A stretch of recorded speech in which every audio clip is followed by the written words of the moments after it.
A very good evening, everyone. Welcome to the Buddhist Maha Vihara's Dhamma series this Friday evening. And today we have with us a Bhikkhuni. After a long time, we always had male speakers. So in the 2025, this is the first female speaker for the Dhamma series. And of course, I think she's very familiar to most of us. I'm sure everybody has know about her, met her. Brother Ng also went to Sri Lanka with us, and I think you got familiar with her as well in Sri Lanka. Anyway, is there anybody else here who doesn't know about Bhikkhuni? Because she's got a very long profile. I'm trying to cut time. But she's been here 4 times. This is the 4th visit to Buddhist Maha Vihara. And the reason why she's here is also we kind of hijacked her because she was on the way to the Sakya Dita conference in Sarawak, in Kuching. So she finished that conference, and basically that's a conference for bhikkhunis and nuns in Sarawak. It's an international conference, and then we invited her to come and give 2 talks while on her way back to Australia. She's heading to Australia after this. So, Bhikkhuni, we welcome again to Buddhist Maha Vihara. It's a pleasure having you here. Today, Bhikkhuni is going to talk about the Bhikkhuni order in Buddhism. Okay?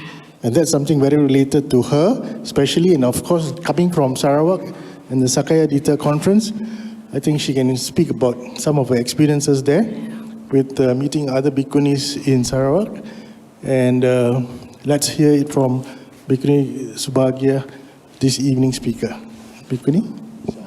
Good evening, everybody. So I'm so happy to see you all here today. And thank you very much for Buddhist Maha Vihara, Sasana Abhivuddhi Vadana Society, to inviting me to do such a lovely 2 Dhamma talks in here. Actually, paying gratitude is the first thing that the Buddha have shown us as an example. For me also, in my life, even though I have started to preach into the world in 2017, people got to know me from the Buddhist Maha Vihara. I'm so happy to remind that with a lot of gratitude to the Buddhist Maha Vihara, especially for the committee, especially for the Tilak Lesa Javadana sir and all the committee members. Thank you very much for inviting me many times. So this is my 5th time I'm visiting, 4th time actually, to the Buddhist Maha Vihara. And you know, I think Buddhist Maha Vihara is the place that found Bhikkhuni Subhagya.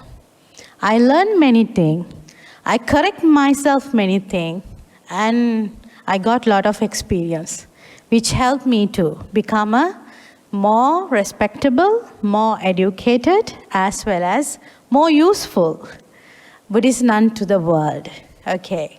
So today's topic is little bit sensitive topic for me also, because today I'm going to talk about myself, our order, Bhikkhuni order in Buddhism, which is so challenging and in many eras it was so up and downs in the Buddhist dispensation, Bhikkhuni ordination. So as we all know, the Buddha and the Buddhism have 4 folds, 4 sections should be there to have the Buddhist dispensation. We call the Buddha have 4-fold followers. Bhikkhu, Bhikkhuni, Upasaka, Upasika. So we know, we have seen many bhikkhus in this temple now. So you can see now Bhikkhuni. So Upasaka, Upasika. So these 4 sections must be there to fulfill, to complete the Buddhist dispensation in the world. Now the major part is coming. Sangha. Sangha, disciples are having 2 sets as Bhikkhu and Bhikkhunis. These disciples are following the Buddha's teaching. All Bhikkhus and Bhikkhunis give up in the lay life and become the monks and nuns. And when we are talking about the bhikkhus and bhikkhunis, how do you identify the bhikkhus and bhikkhunis? Especially bhikkhus, how do you identify? From the appearance. First thing, shaved hair, wearing a robe, and they have different kind of disciplinary rules, code of ethics in their life. So, lay people and the monastic sangha community have big gap within them. Okay, that's what Buddha always says, sangha community and lay community having a gap. What is the gap? Sangha community following more rules. They have more discipline than lay people. That's not saying that lay people can do whatever they want. Is that so? No. But these 4 parts having different kind of rules, but especially Sangha community, especially bhikkhus and bhikkhunis, having more disciplinary rules, and they are so much concerned about the one thing. Their target is one thing. They are having an ambition. What is the ambition? Attain to the final liberation of Nibbana. That is the main thing. Okay. Before going to talk about the Bhikkhuni Sangha, I'm going to take you for the 6th century BC in India. In 6th century BC, Indian situation is so bad for the women. Why I am saying that? The Indian people have caste system.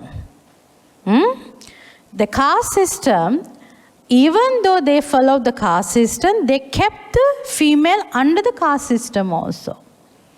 That's mean, in the Indian 6th century BC in India, the women didn't have any kind of right. They didn't have rights to learn, they didn't have right to speak, they didn't have right to follow a religion. Okay, the only thing in their small days, as a small girl, they are under the father. When they become mature, they are under the husband. In their old age, they are under the elder son. That is the way how they was. So every time, Indian women were in a big stress. Male-dominate society, patriarchal society. Still also we have that in every country, but it was worst in 6th century BCE. So this I quoted from the Manusmriti, which written by the Brahmin. Manusmriti. If you go through anybody go through the Manusmriti? Okay. If you have any time, please go through this Manusmriti. Then, especially ladies, then you will understand how hard time we had. Because the Brahmin was keeping the women under them, and also women have to sacrifice everything in their life for the men. That was the first thing. So the Manusmriti always describing how was the 6th century, how male-dominated society were treated to the female in this society. So here in this stanza is say, women have no sacrifice of their own to perform, no religious rites or observance to follow. Obedience to the husband alone would excel to the woman in heaven. See? If you want to go to heaven, you should be obedient to your husband. So follow that. All the wives here can follow that. If you want to go to heaven. Do you think that if you are so obedient to your husband, will you go to heaven? Go to hell, no? Definitely. Okay, I don't know because I don't, in my whole life, I didn't have husband, either boyfriend even. So that's how they said that. So, and also again, Again, the Manusmriti, there are a lot of them, more than 350 verses are there. All verses discriminate who? Women. They are saying that women only therefore have children. And I'm sorry to say, in this Manusmriti, they said women only for the sexual purpose. In the Indian society, they only used to have babies. So that's kind of period Buddha become the enlightened person. In that India, actually, Buddha became the enlightened person and started to preach Buddhism to the world, 6th century BC. So do you think that in that kind of Brahmanic situation, Buddha can have female ordination? What do you think? No way, no? Even still, sometimes we don't have chances. So then Buddha started to giving ordination for the male. Buddha started to give ordination to the male. Again, Buddha got lot of blames. Oh, this man having lot of shaved male as followers and begging in all over the country, collecting the things. They are having a business. Like that, lot of blames came to the Buddha. So, finally, the Order of the Buddhist Nuns was the first women association in the world. Order of the Buddhist Nuns, that means entering a female as a Buddhist nun. As a follower of the Buddhist female, entering the community as a Buddhist nun was the first association, women association in the world. The order of the Bhikkhuni was the first established by the Buddha at the special request of the foster mother Maha Prajapati Gautami. There is a nice story behind this, okay? Do you know the story? How many times Maha Prajapati Gautami requested? 3 times. 3 times. Maha Prajapati Gautami is the stepmother, foster mother of the Buddha. One time she requested, oh, can we have the permission to enter the community as female? No. Second time, again requested, can we enter to the Buddhist community as Buddhist nuns? Buddha rejected. Third time, you know what happened? They had all the 500 women get together. And they came from the Vishala Mahanura, Vishala city to the Buddha's temple by walking, wearing robes with the shaved hair. So I'm asking a question from you. Everybody have hair except that sister. Everybody have lovely hair, no? Would you like to cut that? Would you like to shave it? If somebody asks whether, ladies can?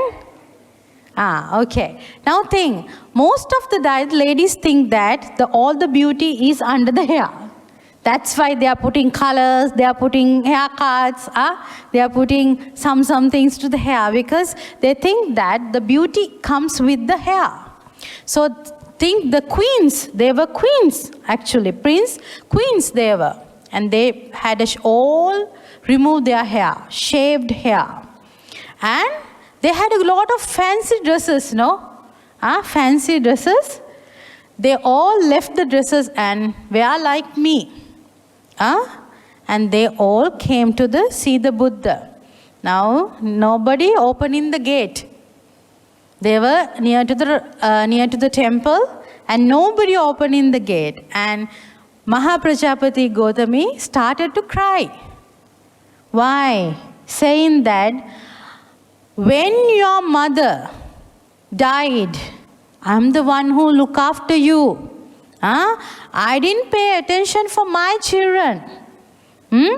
I kept my children beside and I was looking at you as my own child.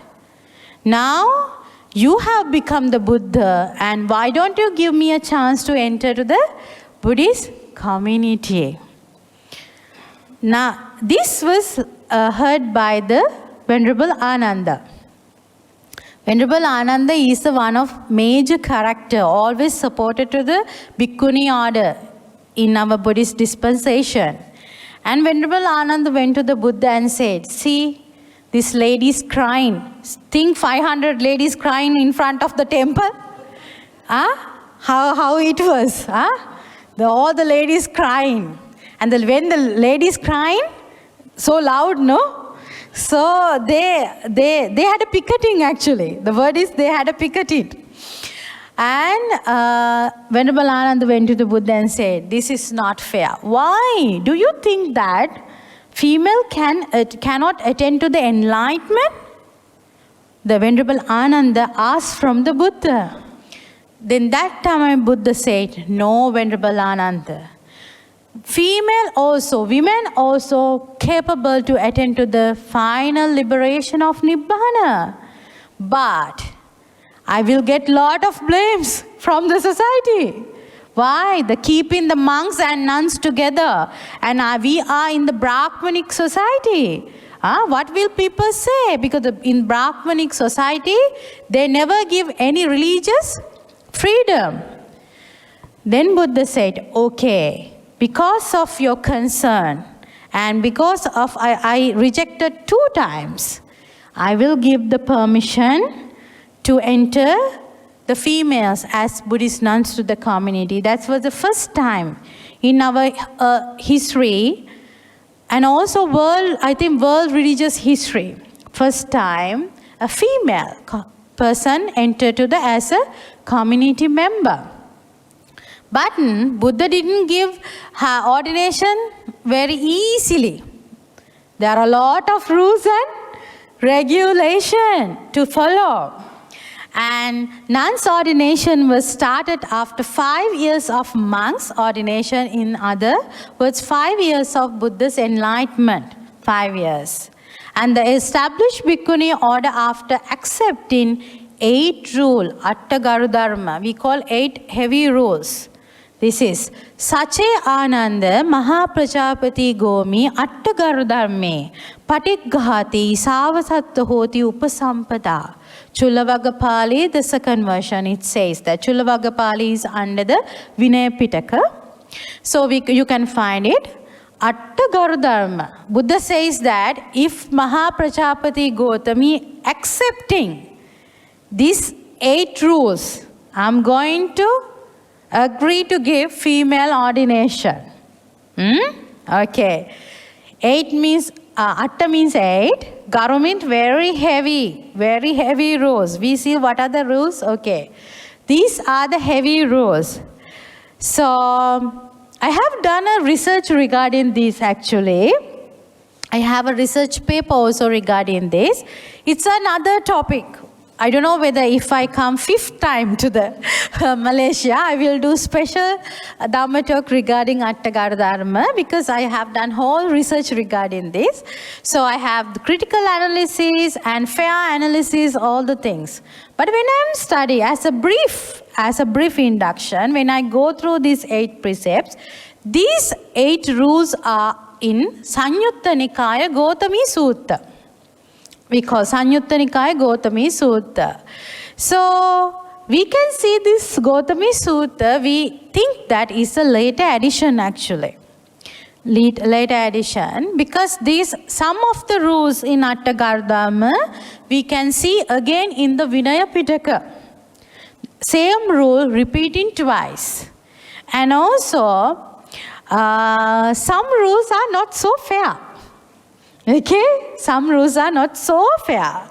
So these are the 8 rules. For example, the first rule is a nun who has been ordained, even for a century, is greet respectfully to the monk ordained. That's mean the nun who have, for example, if I have 20 vassa, I'm a 20 vassa bhikkhuni. I'm just taking an example. Now, monk coming who have 1 vassa, but I have to respect him. I have to respect him. We have an experience. She and me, three of us have a wonderful experience. I will tell you later that. We have a nice experience. Okay, so that kind of incident. So it's not fair, no? I mean, I don't care. But it's not. When it is come to the society, it's not fair. So that's why I'm saying these Atta Garudharma, the 8 rules are again repeating in Vinaya Pitaka. So how can it be? No? The Buddha giving eight rules as a high ordination of the Mahaprajapati Gautami, and 3 rules again repeating in the Vinaya Pitaka, 311 rules. Cannot be. So most of the scholars saying that that's a contradiction.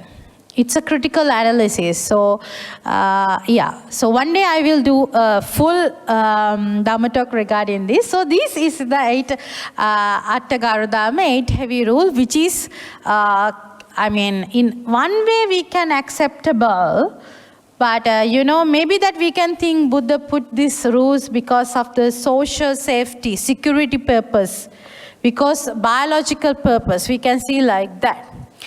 But on the other hand also we can see some of these rules are not practical. It's having a lot of discrimination regarding the women, okay? All right, so the Buddhist nuns. You can see variety of Buddhist nuns in the picture. I'm pretty sure you have seen many Buddhist nuns in the world, who's following different kind of traditions. So the first picture, who's wearing like me, they are Theravada Buddhist nuns. Okay, Theravada Buddhist nuns. The second picture, who's wearing pink color, who's following the Burmese tradition, and also they are Nepalian Bhikkhunis also following the same robe, pink robe.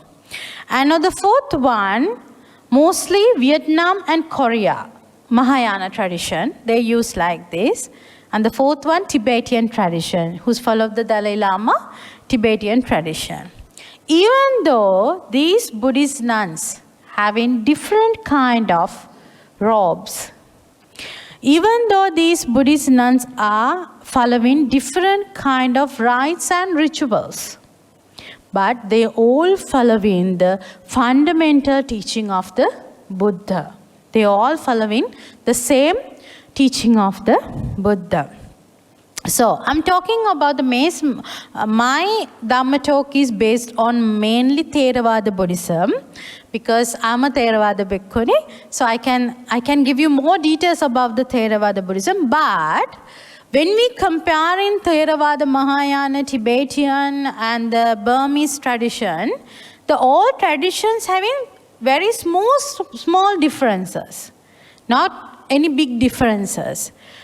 Main differences based on the rites and rituals actually. The chanting system, the way how they chant, way how they do the rituals, those are the differences. Otherwise, most of the rules and regulation very similar. Okay. How to be a Buddhist nun? Hands up those who want to be Buddhist nuns. Okay.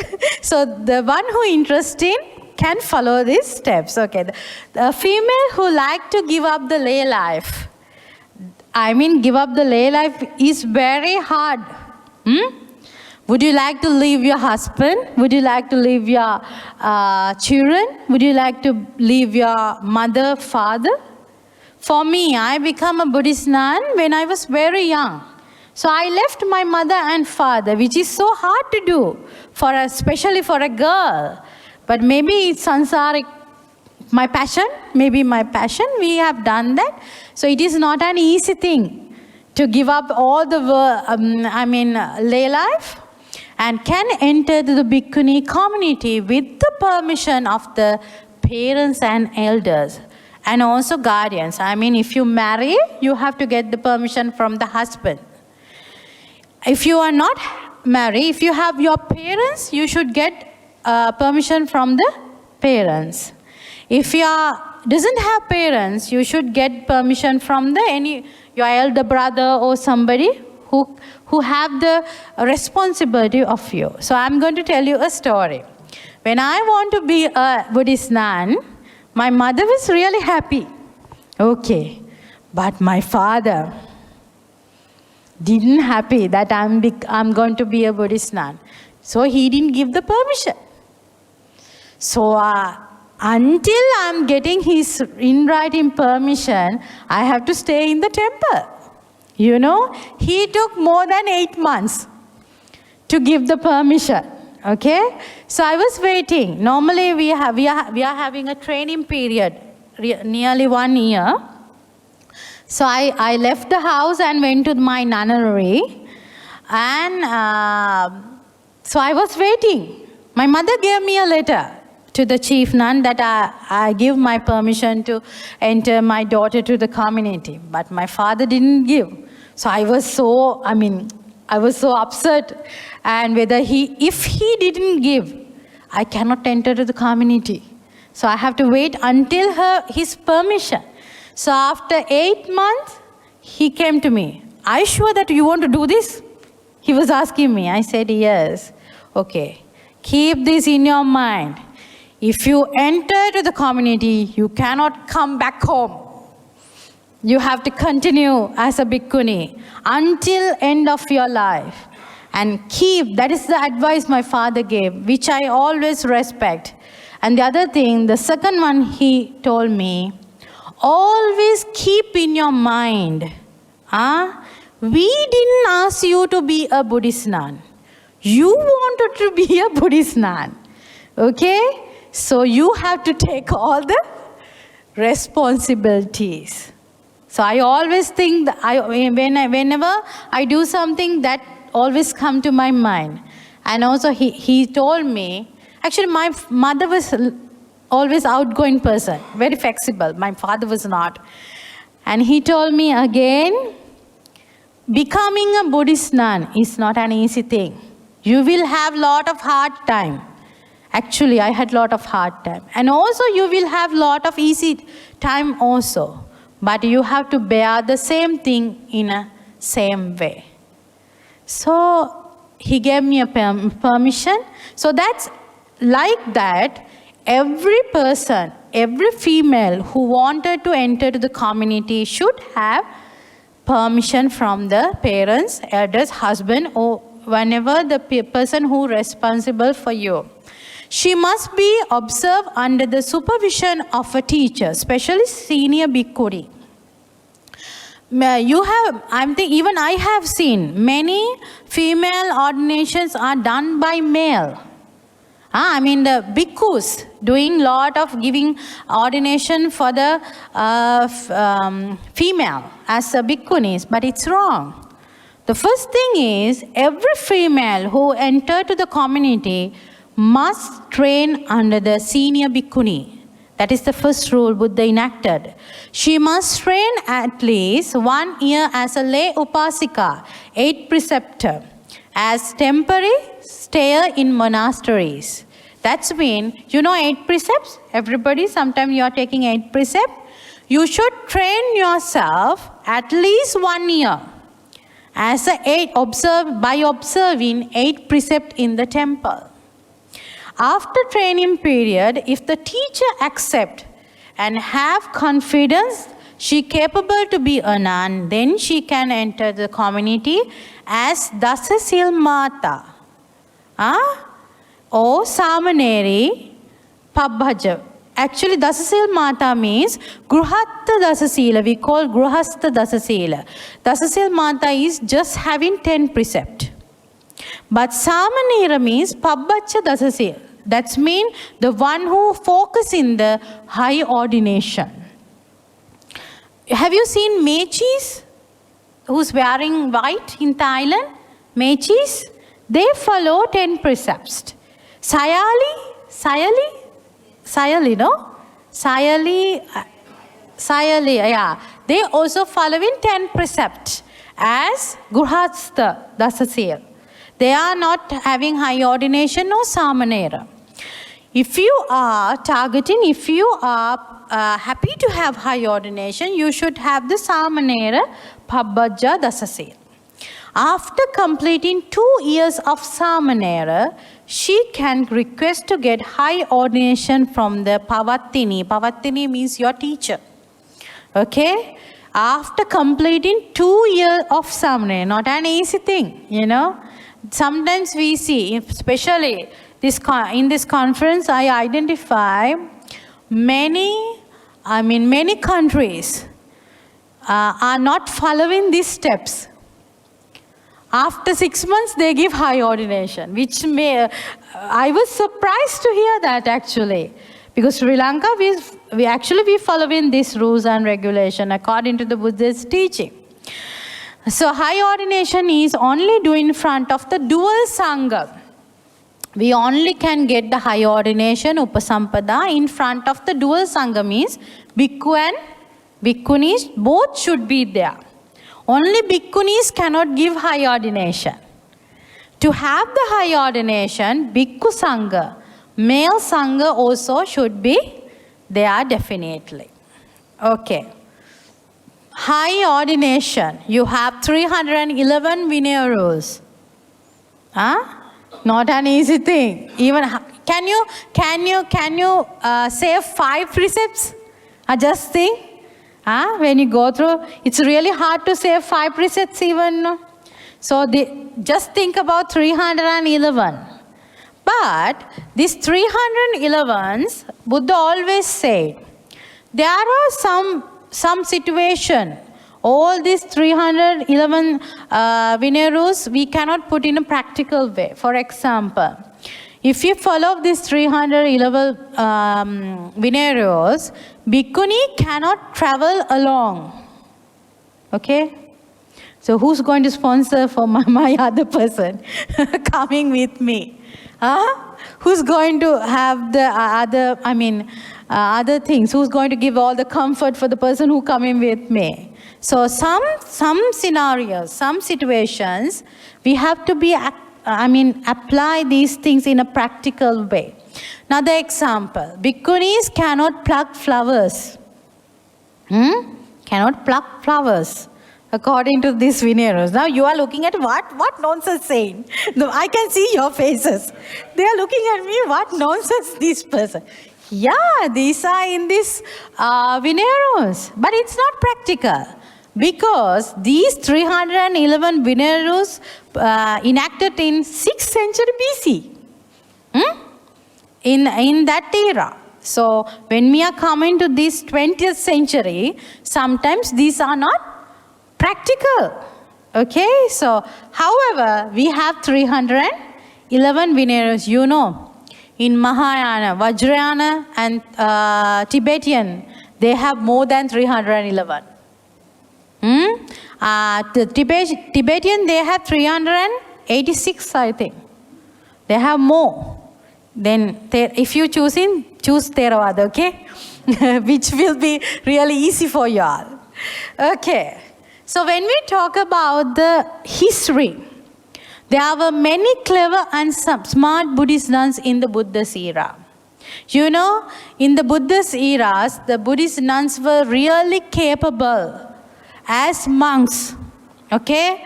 Maha Prajapati Gautami Theri, Khema Theri, Utpalavanna Theri, Dhammadina Theri, they all were Arahant. There are 86 Arahant are there. And Bhikkhuni community changed the world in women in India. Actually, after the 500 female entered to the community, many female came. If you go through the Therigatha, if you can read the Therigatha in Apadana Pali, Kuddaka Nikaya, you can see nice verses written by the Arahant nuns in the Buddha's era. Oh, I'm so happy that I left the home. I'm free from headache of my husband. Like that they have written. My good, how nice this Dhamma. Like that they were written the verses regarding how they feel after becoming Buddhist nun. Okay, how freedom they have. So like that, in Buddha's era actually, they were really nice and they had lot of Arahant nuns. 86, you just think 86 main Arahant nuns were there. Some are capable than monks. Some can preach, especially Venerable Dhammadina was very good Dhamma preacher in that era. Buddha really appreciated her to become a Buddhist nun. Okay. Now, how the world got Bhikkhuni ordination? In 6th century, only India had this Bhikkhuni ordination. So after arrival of Venerable Sanghamitta, 3rd century BCE, Sri Lanka got the Theravada Bhikkhuni ordination, and first Sri Lankan lady was Anula, Queen Anula, who entered as a Bhikkhuni. That's how, after India, this Bhikkhuni ordination started to spread in all over the world. 3rd century BCE. So that also having a nice story.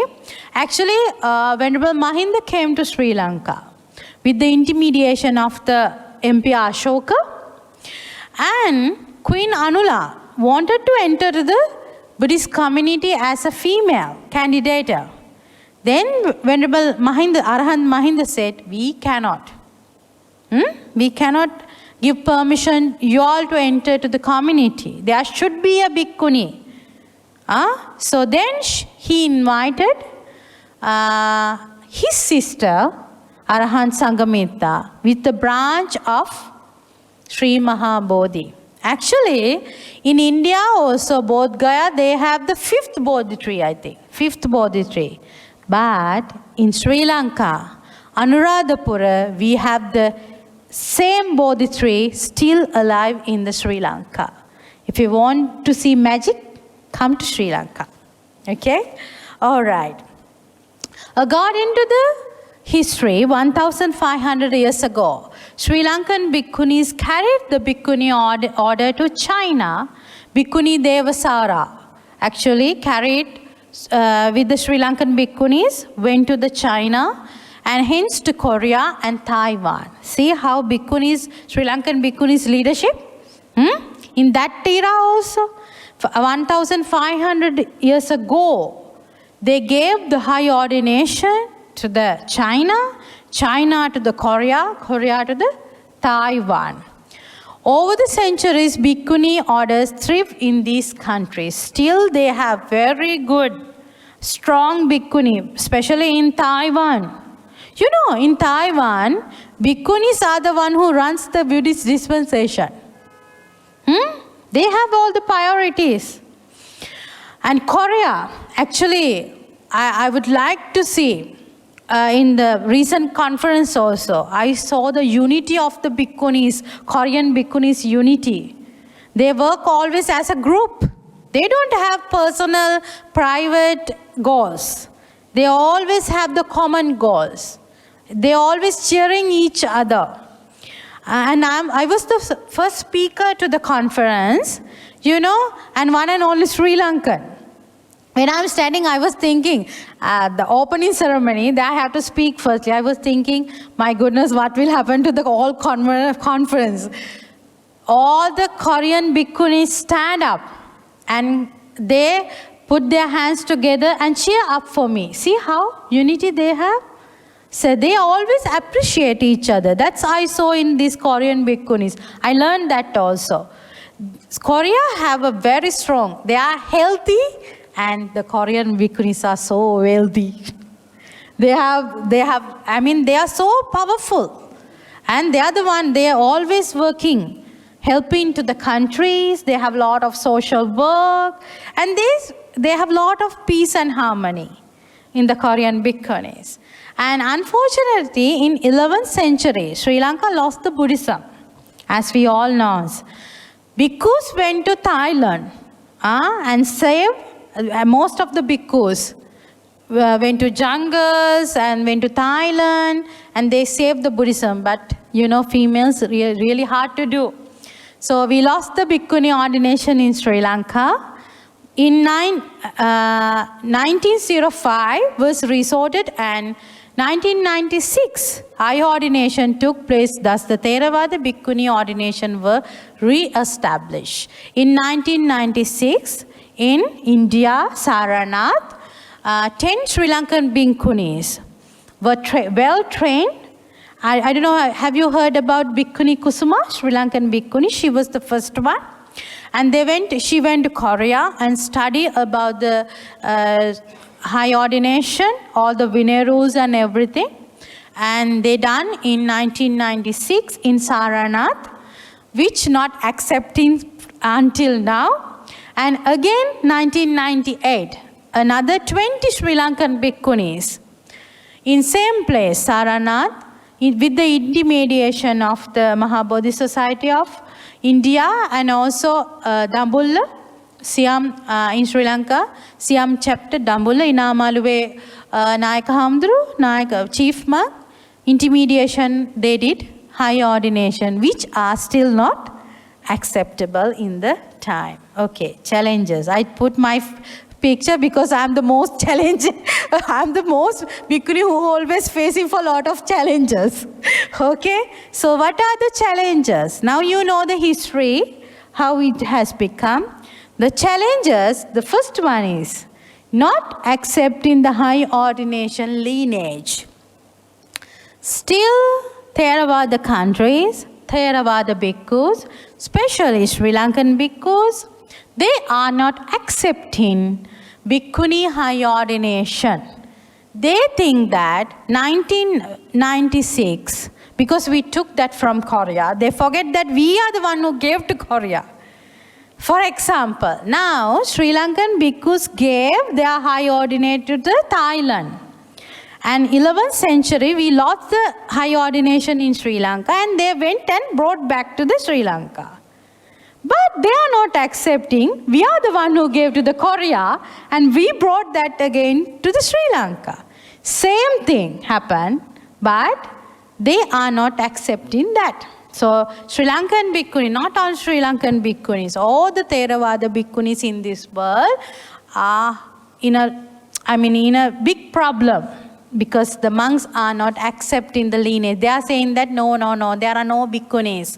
We cannot accept. You almost vanish, your bhikkhuni ordination. But you know, when you study the Vinaya well, when you study Tripitaka very well, I have another research regarding that, which I have done in Thailand last year with the Bhikkhuni Dhammananda Mahatheri, first Thai bhikkhuni in Thailand.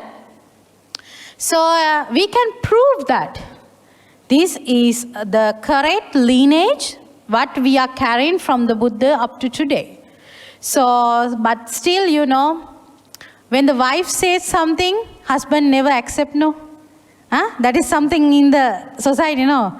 But when he says something, we should accept, no. That is the way. So same thing happening in our Bhikkhuni society also. Still we are struggling. But you know, bhikkhunis never stopped doing high ordination. From 1996 up to today, there are more than 5,000 bhikkhunis in Sri Lanka who have done the high ordination. We never stop. And lack of the education facilities and opportunities, you know. In here, I have a story. Because when I'm studying, we didn't have schools.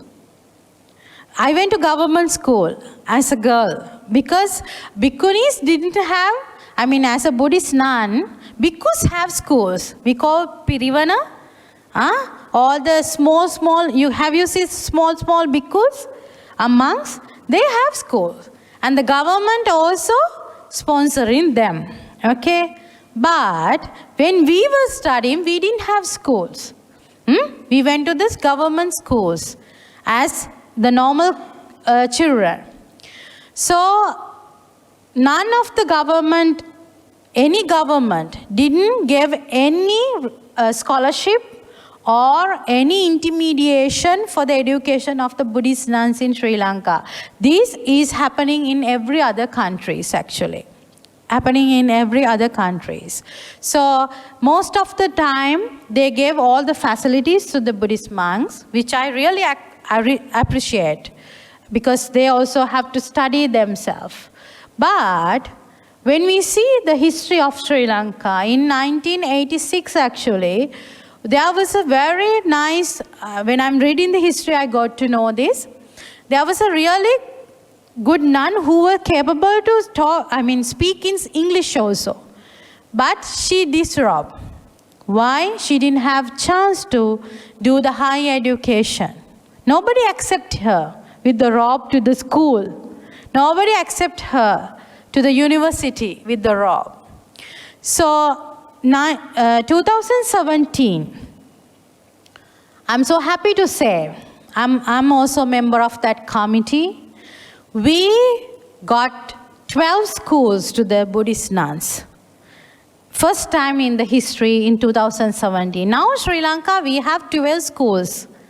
My small nuns also going to that school. We have 12 schools in Sri Lanka. And the problem is the facilities and opportunities. Still we are struggling. For example, when we see the temple, who are mostly in the temple? Female, no? Huh? Well, less number of males are coming to the temple, no? Most of the time, female. Female supporting monks. Dayakas supporting monks. That's true. Dayaka also supporting monks. Who will support the bhikkhunis then? Huh? That's why I always say, women have to support bhikkhunis. Women, that's the power. If women can support women, there is a big... Now, for example, if I say somebody, oh, we have a lot of problems in our temples, no, none of the female care that. If Sangha community member says something, oh my goodness, they started to work on that. That is the problem. That is the problem, because always the female always supporting to the male. And male also supporting to the male. So who will support to the bhikkhunis? Female. That's why I'm always saying that you have to think about this.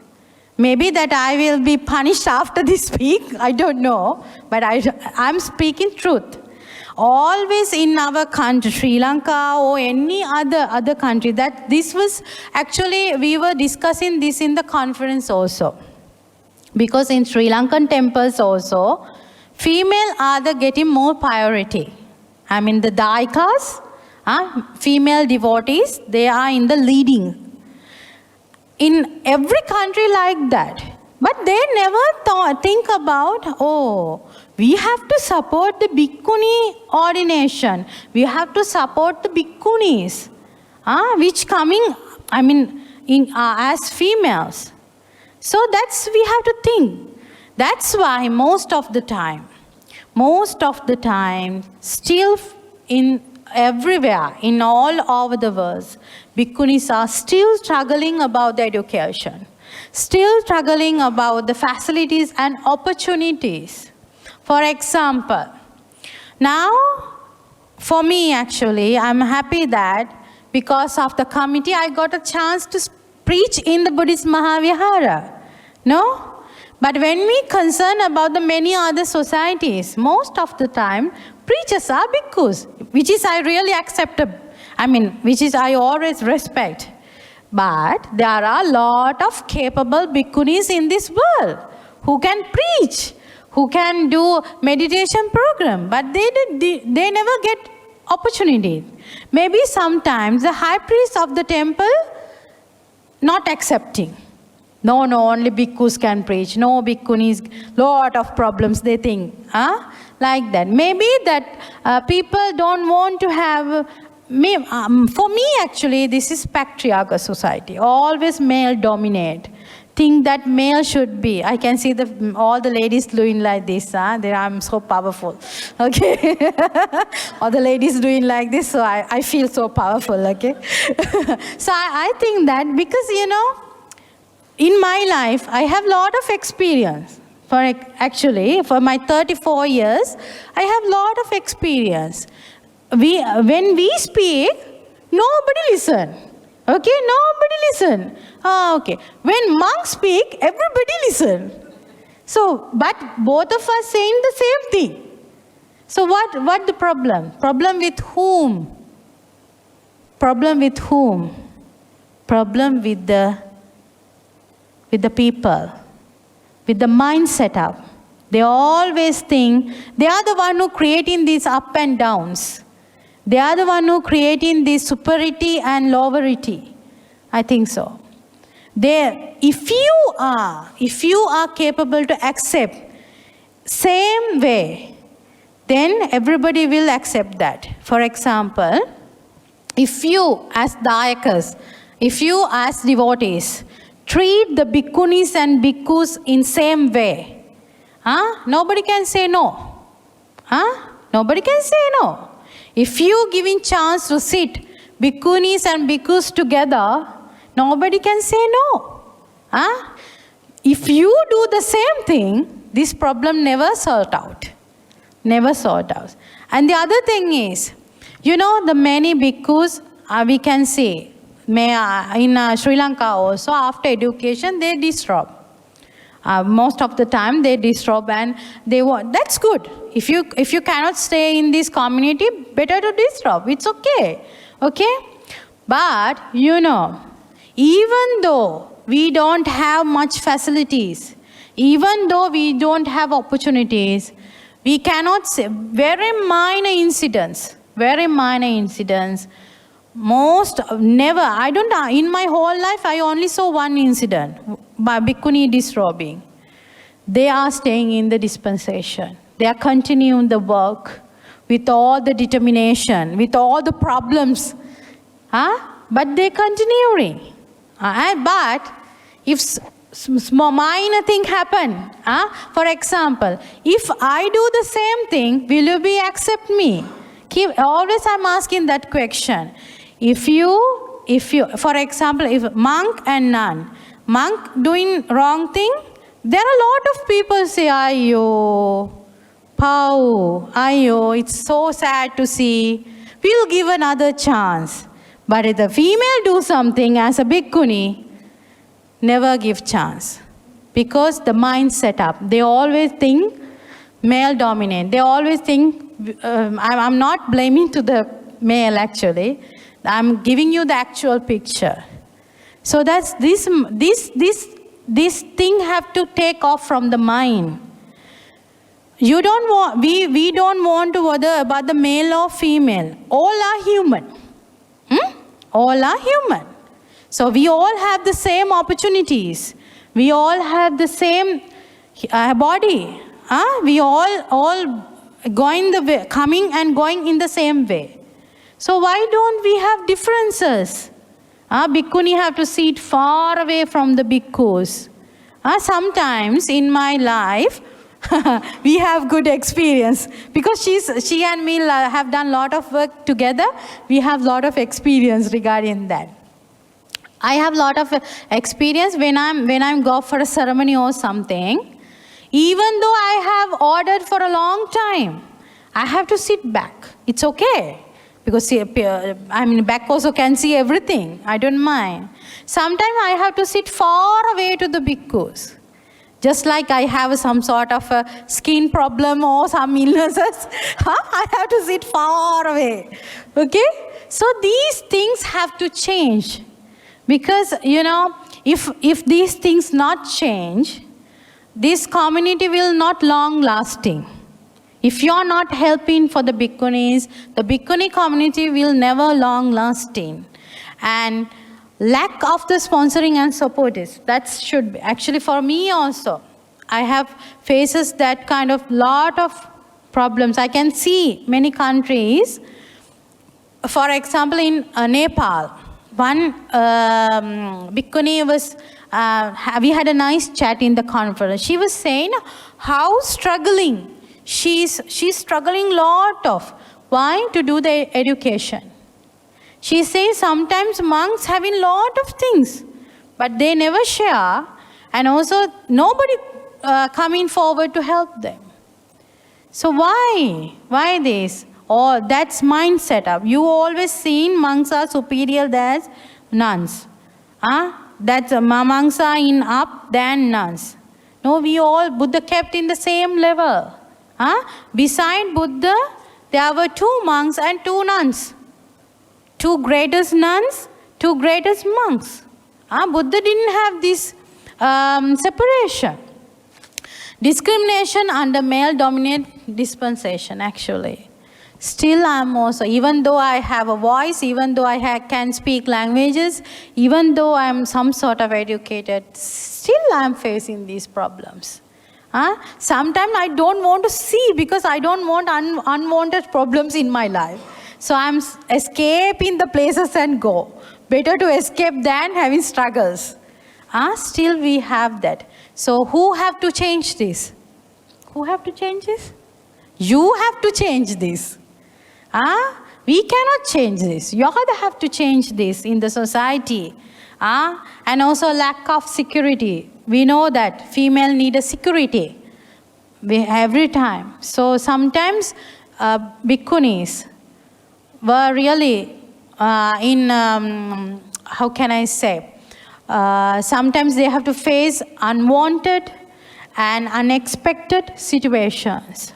So these things are really challenges in the Bhikkhuni Sasana. What Buddha says about the female, Naso sabbhesu thanesu puriso hoti pandita, ittipi pandita hoti tatta tatta vichakkana. Every time, I didn't tell this, Buddha was telling this, okay? Every time the male is not wise, there are situations that female become wise than male. Buddha saying this in Kundala Kesi Apadana. That's mean. For me actually, male or female having separation is always making problems. If you can treat we all as humans, we all have humans, we all have rights and obligations. So if you can treat everybody like that, I don't think that these problems will occur in the world. So Buddha always saying, gender is not a problem. The one who capable, one who can do it, have to get the chance. The one who always have that capacity to do work, have to get the chance. So, and also Buddha again say, Ittipi ekachaya posa janadipa medavani silavanti sasudeva patippada. This is in the Etu Sutta, in Kosala Sangyutta. You know the story behind this. The King Kosala, he was listening to the Dhamma from the Buddha. And one person came to the King Kosala and said a secret. Okay, secret. Buddha knew what is this, and Buddha was asking, why king? Because his facial expressions were changed. Why king? Any problem? Buddha asked. That time, the King Kosala said, oh, my queen got a girl, baby. So why you are upset? No, as kings, we think that having boys is superior than having girls. In that time, Buddha taught this sutta.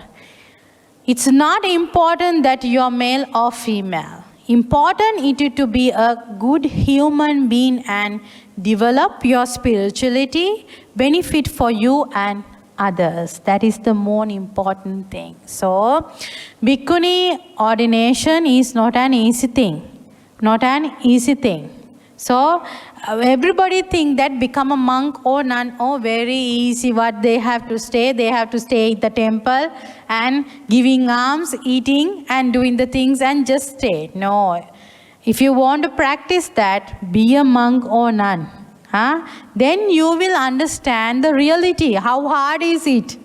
How hard is it? Because nobody perfect until attain to the arahantship, no? Everybody have mistakes.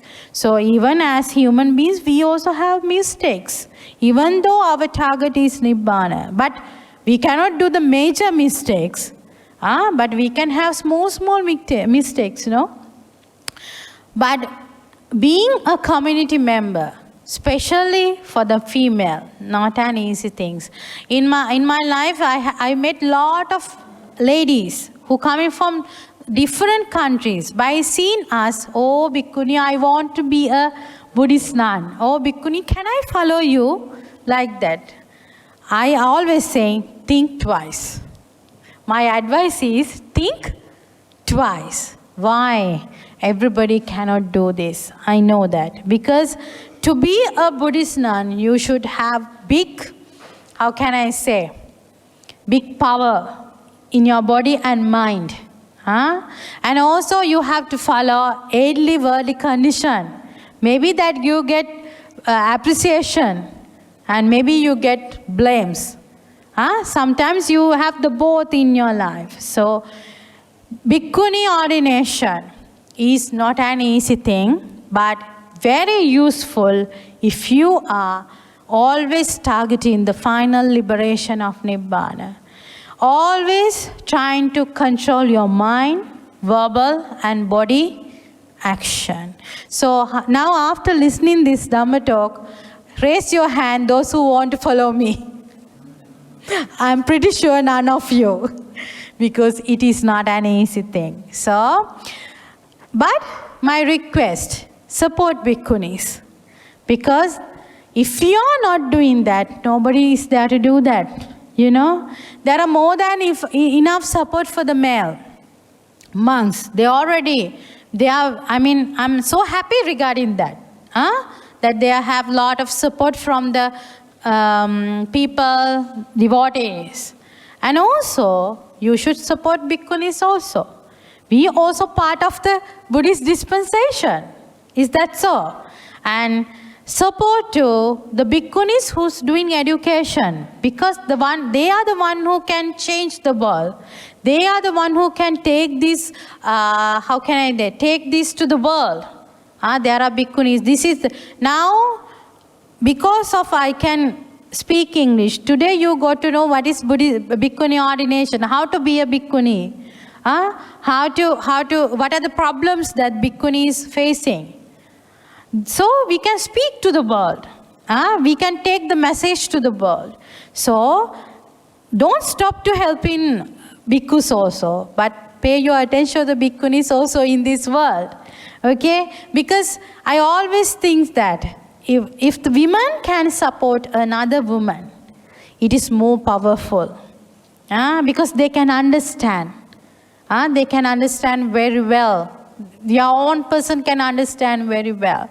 And also, there are a lot of traditions in this world, as I mentioned earlier. There are Theravada Bhikkhunis, Mahayana Bhikkhunis, Tibetan Bhikkhunis, and Burmese Bhikkhunis. There are a lot of people. But I'm not telling that only support for the Theravada Bhikkhuni. Whoever give up in the lay life and enter to the but in the proper way. In proper way. Because I have seen in this conference also many countries following different kind of methods to give the ordination for the female, which make me so curious, which make me, I didn't expect, I'm surprised, because especially in Thailand, especially in Malaysia, I met a Bhikkhuni, Malaysian Bhikkhuni, who's in Penang. I met her before also in Bodh Gaya. She became a Buddhist nun in 2024, and she got her Ayah ordination in this year. How can it be? No, there should be a proper training. So they don't know what going to do. They don't know when they doesn't have a proper training. That's another problem. Unsuitable entries. There are some bhikkhunis, some females, after having family life, after become elders, they are coming to the community. Now they are getting ill. Once they come after 60s, 70s, once they enter the community. So as young bhikkhunis, we have to look after everyone. So that's also being a big problem. So that's why I'm always saying, in Sri Lanka, we are following the code of ethics, following how Buddha enacted, how Buddha asked us to do that. So, especially if you want to be a bhikkhuni, you should have 1 year program, 1 year training program as an 8th preceptor. Then after, you have to be at least 2 years. As a seminary, you have to have a good training. Then you can go for higher ordination. So if you're not following these steps, that will be a reason for to occur another problem. They don't know what is code of ethics. They don't know the disciplinary rules. Then they will face a lot of problems in the world. So that's why the Buddha always saying that you should read and understand proper the Dhamma and enter to the community. Don't come to the community to get rid from the problems in your life. I have seen that kind of situations also. My husband always beating me. My husband always blaming me. I don't want to stay in home. Can you enter me as a bhikkhuni into the ordination? How can I? The reason she's coming to the community is to get rid from the husband. So I said, better you get the divorce rather than enter the Buddhist community. So that's the thing. So you should have goal. I'm coming to the community to attain to the final liberation, to learn the Dhamma, to give up all the worldly thing. Life is short and miseries. Don't do bad deeds. Forgive quickly because no one eternal in this world. That's the advice of the Buddha. So we are not going to stay for a long time, no? Is there anybody who's going to stay 1,000 years? No, I want to know the way. Cannot. At least we cannot think about the tomorrow even, no? We don't know what will happen in the tomorrow. So our life is too short. From birth to death, very small time we have. This duration, we are doing lot of things, no? Within this duration, we are coming naked, going naked. We are coming without, going without anything. During this period, we are doing lot of things. To please whom? To please whom? Please myself. You are going to please yourself. You are going to happy yourself, no? Even though we tell that love you so much, no, we love ourselves first. That is the, even though we tell I can sacrifice anything for you, no, it's wrong. You love yourself first. Everything we are doing for ourselves. That is the thing. Actual thing is that is the thing. So within this birth to death, always try to do wholesome activities. Always earn the wholesome activities. Because the karma always following you.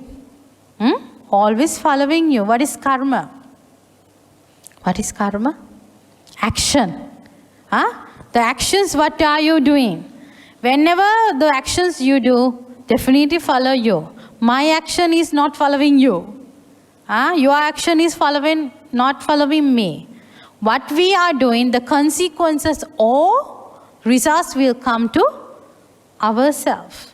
So we have to be really responsible with our action, mind, thought, and body action. So that's why Buddha always said, having a human life is not an easy thing.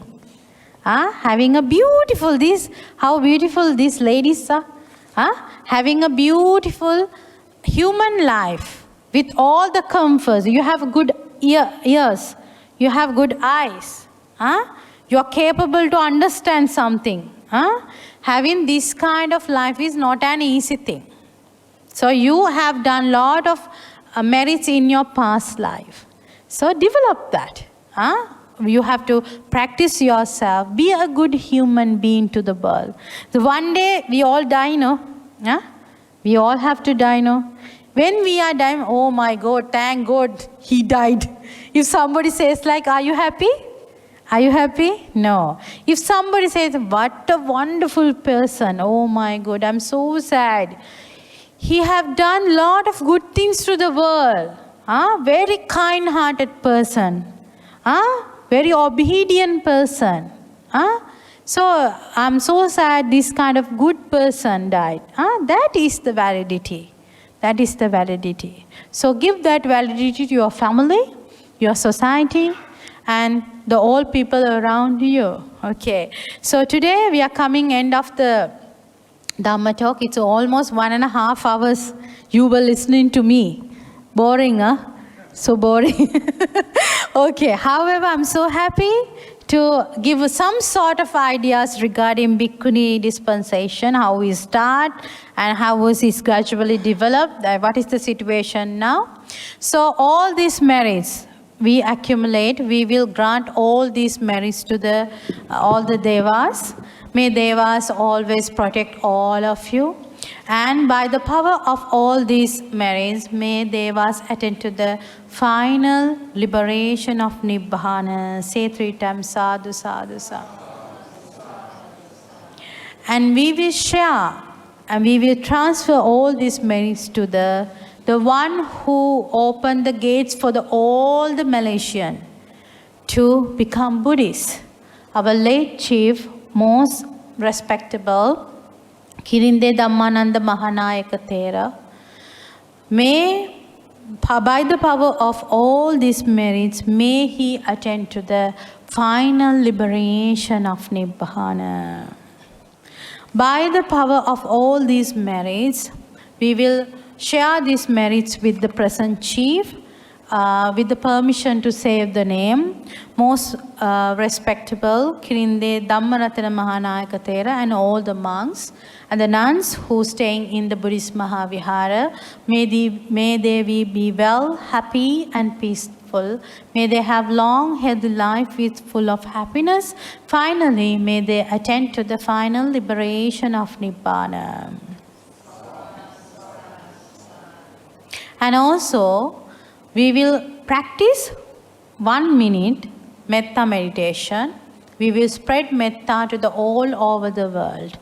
Okay? And close your eyes and listen to me and practice that from your mind. And we will spread metta to all over the world. May I be well, happy and peaceful. May no harm come to me. May no difficulties come to me. May no problems come to me. May I always have patience, courage, understanding, and determination to meet and overcome all kind of difficulties, problems, and the failures in my life. May my parents, may my teachers, may my relatives, may all unfriendly people, may all indifferent people, may all living beings be well, happy and peaceful.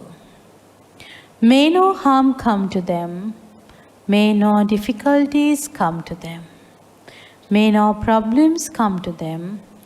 May they always have patience, courage, understanding, and determination to meet and overcome all kind of difficulties, problems, and the failures in their life.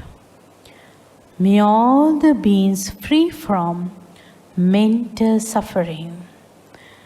May all the beings free from physical suffering.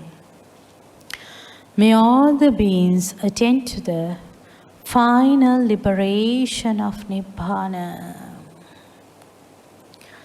Aham avirohomi avyapachayomi anigo homi sukhiyattanam pariharami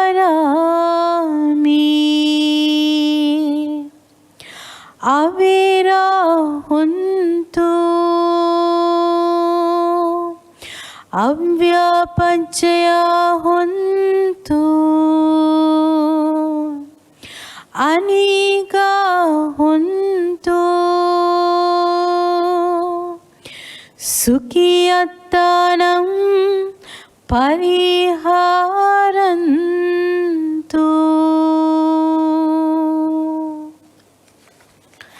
Sadhu, sadhu, sadhu. By the power of all the merits we have done, may all of you be well, happy and peaceful. May all of you have long, healthy life with full of happiness. Finally, may all of you attain to the final liberation of Nibbana. Sabbitiyo vivajjantu Sabbirogo vinassetu Mate bhavantantarayo Sukhi digayo ko bhave Bhavetu sabbe Mangalam Rakkantu sabbe devata Sabbe buddhano bhavine Sada sutti bhavantu te Bhavetu sabbe mangalam Rakkantu sabbe devata Sabbe dhammanu bhavine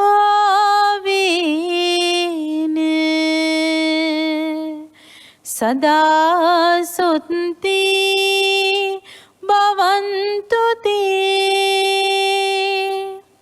Bhavetu sabbe mangalam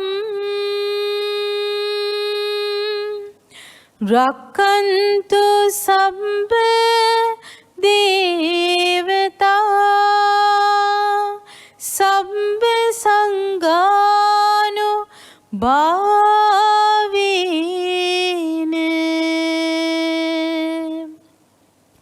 Sada sutti bhavantu te. May the Triple Gem bless you.